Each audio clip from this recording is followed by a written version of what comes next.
H. I lay out 16 pieces of poster board, 4 down, 4 across. A perfect square. What are you up to? Bob demands. I'm guessing it doesn't involve sleep. It has to do with the billboard. That sign's a monstrosity, particularly since I'm not featured. I grab my bucket of red paint. You're not on the billboard because you're not in the show, I point out. Technically, I don't even live here, Bob says with a sniff. I'm homeless by choice. I know, I'm just saying. I study the billboard. Then I make 2 fat lines, like broom handles. Another fat line connects them. I stand back. What do you think? What is it? No, wait, let me guess. A ladder? Not a ladder, I say. A letter. At least I think that's what they're called. I have to make 3 more. Bob cuddles up next to Not Tag. Why? He asks, yawning. Because then I'll have a word, a very important word.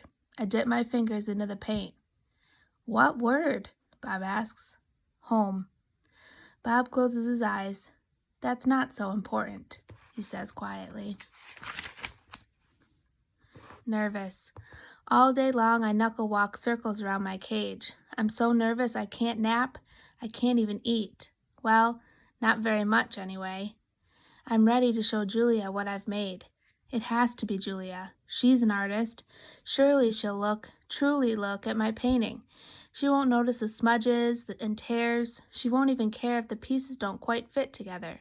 She'll see past all of that. Surely Julia will see what I've imagined. I watch Ruby trudge sullenly through the 4 o'clock show, and I wonder, what will happen if I fail? What if I can't make Julia understand? But of course, I know the answer. Nothing. Nothing will happen. Ruby will remain the main attraction at the Exit 8 Big Top Mall and Video Arcade, conveniently located off I-95, with shows at 2, 4, and 7, 365 days a year, year after year after year.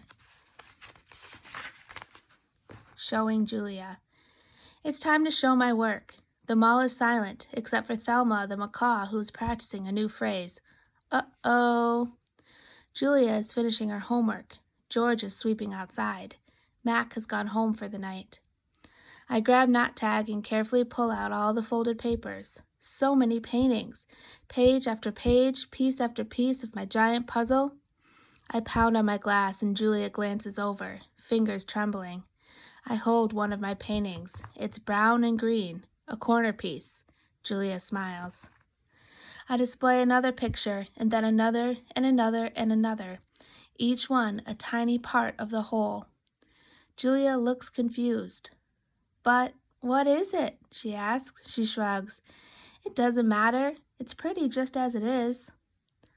Uh-oh, says Thelma. No, I think. No, it does matter. More paintings. George calls out to Julia. He's done for the night. Grab your backpack, he says, and hurry, it's late. Gotta go, Ivan, Julia says. Julia doesn't understand. I have to find the right pieces. I dig through the pile. They're here somewhere. I know they are. I find one and another one. I try to hold 4 of them up against the glass. Bob, I say, help me, hurry. Bob grabs paintings with his teeth and drags them to me. One by one, I shove pictures through the window crack. They crumple and tear. There's too many pieces. My puzzle is too big. Careful, Ivan, Julia says. Those might be worth millions someday. You never know. She arranges the paintings into a neat stack. I suppose Mac's going to want to sell these in the gift shop. She still doesn't understand. I shove more out of the hole and more, all of them, one after another. So, Ivan's been painting, has he? George says as he puts on his coat. A lot, says Julia with a laugh. A whole lot. You're not taking all those home with you, are you? George asks. I mean, no offense to Ivan, but they're just blobs. Julia thumbs through towering stacks of paintings. They might not be blobs to Ivan. Let's leave those by the office, George suggests. Mac will want to try selling them. Although why anyone would pay $40 for a finger painting a 2-year-old could do, I don't know. I like Ivan's work, Julia says. He puts his feelings into them. He puts his hair into them, George says. Julia waves goodbye. Night, Ivan. Night, Bob. I press my nose against the glass and watch her walk away. All my work, all my paintings, wasted. I look at Ruby sleeping soundly, and suddenly I know she'll never leave the Big Top Mall. She'll be here forever, just like Stella. I can't let Ruby be another one and only. Chest beating. Often when visitors come to see me, they beat their hands against their puny chests, pretending to be me. They pound away soundless in wet wings of a new butterfly. The chest beating of a mad gorilla is not something you ever want to hear, not even when you're wearing earplugs. Not even if you're 3 miles away wearing earplugs.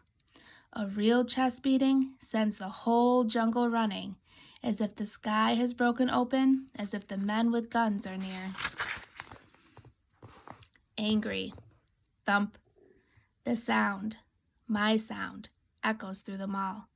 George and Julia spin around. Julia drops her backpack. George drops his keys. The piles of pictures go flying. Thump, thump, thump.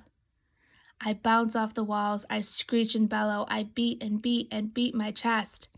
Bob hides under Nattag, his paws over his ears. I'm angry at last. I have someone to protect. Puzzle pieces. After a long while, I grow quiet. I sit. It's hard work being angry. Julia looks at me with a wide, disbelieving eyes. I'm panting. I'm a little out of shape. What the heck was that? George demands. Something's really wrong, Julia says. I've never seen Ivan act this way. He seems to be calming down, thank goodness, George says. Julia shakes her head. He's still upset, Dad. Look at his eyes. My pictures are scattered all over the floor like huge autumn leaves. What a mess, George says, sighing. Wish I hadn't bothered sweeping tonight. Do you think Ivan's okay? Julia asks. Probably just a temper tantrum, George says. He reaches under a chair to retrieve a brown and red picture. Can't say I blame the guy stuck in that tiny cage all these years. Julia starts to answer, but then she freezes. She cocks her head. She stares at her feet, where my pictures lie in disarray. Dad, she whispers, come see this. I'm sure he's just another Rembrandt, George says. Let's pick these up and get going, Jules. I'm exhausted. Dad, she says again, seriously, look at this. George follows her gaze. I see blobs, many, many blobs, along with the occasional swirl. Please, can we go home now? That's an H, Dad. Julia kneels down, straightening one picture, then another. That's an H. And here. She grabs more pictures. Put this one here, and I don't know, maybe that one. You have an E. George rubs his eyes. I hold my breath. Julia is running now. She picks up one picture, sets down another. It's like a puzzle, Dad. This is something. It's a word, maybe words, and a picture of something, a giant picture. Jules, George says, this is crazy. But he's looking at the floor too, wandering from picture to picture and scratching his head. H, Julia says. E, O, ho.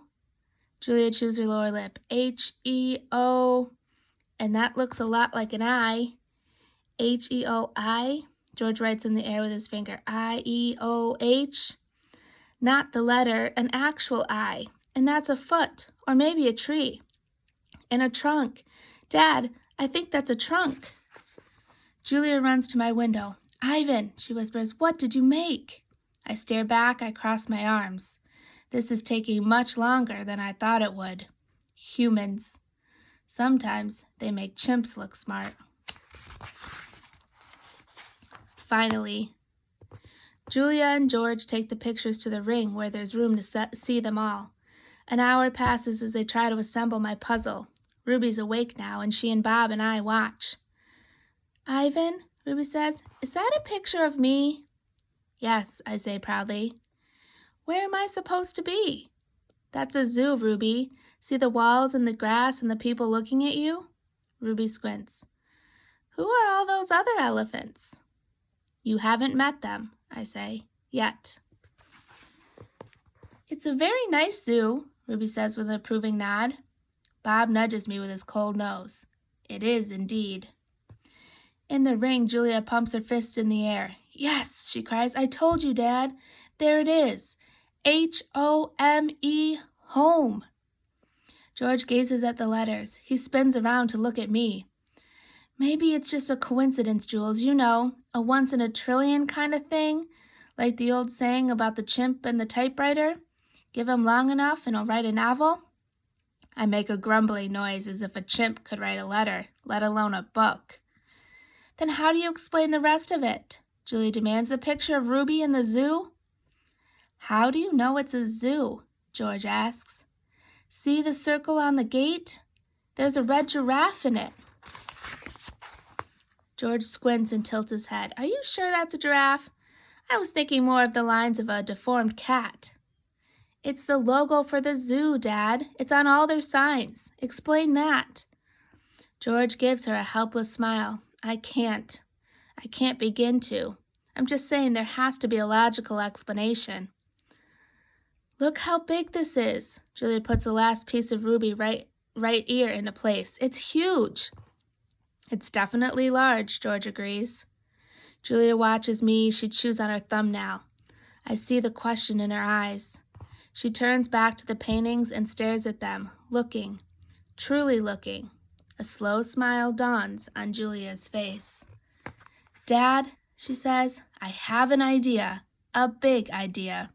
Julia races around the edge of my painting, her arms spread wide. Billboard big. I'm not following you. I think this is meant to be on a billboard. That's what Ivan wants. George crosses his arms over his chest. What Ivan wants? He repeats slowly. And you know this because you two have been chatting? Because I'm an artist and he's an artist. Uh-huh, George says. Julia clasps her hands together. Come on, Dad, I'm begging you. George shakes his head. No, I'm not doing that. No billboard, no way. I'll get the ladder, Julia says. You get the glue. I know it's dark out, but the billboard's lit. Mac'll fire me, Jules, Julia considers. But think of the publicity, Dad. Everyone would know about Ruby. You want me to put a sign that shows Ruby in a zoo with the word home on it in giant letters? George gestures towards my painting, a sign, incidentally, that just happened to have been made by a gorilla? Exactly. And you want me to do this without Mac's permission? George asks. Exactly. No, George says, no way. Julia goes to the edge of the ring, careful not to step on any of my paintings. She picks up Mac's claw stick. She walks back and hands it to her father. George runs a finger along the blade. She's just a baby, Dad. Don't you want to help her? But how would I help, Jules? Even if lots of people see Ivan's sign, it doesn't mean anything's going to change. I'm not exactly sure yet, Julia shakes her head. Maybe people will see the sign and they'll know this isn't where Ruby belongs. Maybe they'll want to help too. George sighs. He looks at Ruby. She waves her trunk. It's a matter of principle, Dad. P-R-I-N-C-I-P-A-L. L-E, George corrects. Dad, Julia says softly, what if Ruby ends up like Stella? George looks at me, at Ruby, at Julia. He drops the claw stick. The ladder, he says quietly, is in the storage locker. The next morning, I watch Mac's car slam to a halt in the parking lot. He leaps out. He stares at the billboard. His jaw is open. He doesn't move for a long time. Mad human. A mad gorilla is loud, but a mad human can be loud too, especially when he's throwing chairs and turning over tables and breaking the cotton candy machine.